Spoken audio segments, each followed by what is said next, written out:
ฉันเริ่มจะใจหายเมื่อมองฟ้าไกลฟ้าไกลจะรุ่งสาง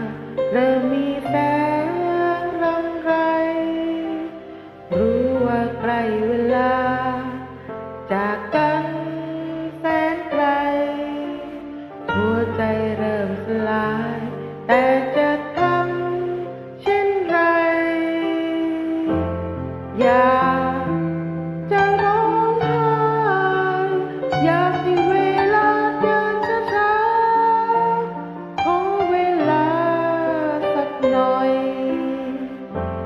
อยากมองหน้ากันอยากหยุดวันเวลานี้ไว้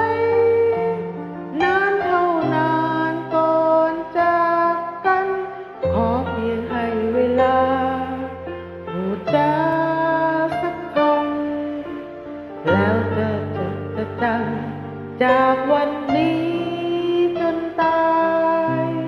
เพราะว่าได้เวลาจากกันแสนไกล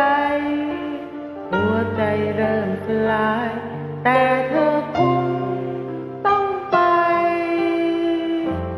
อยากจะร้องไห้อยากให้เวลาเดินช้าๆขอเวลาสักหน่อยอยากมองหน้า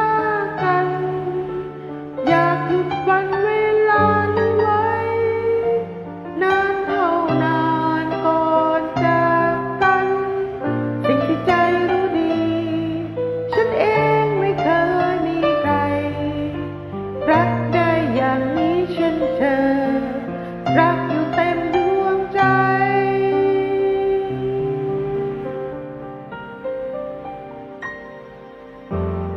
อยาก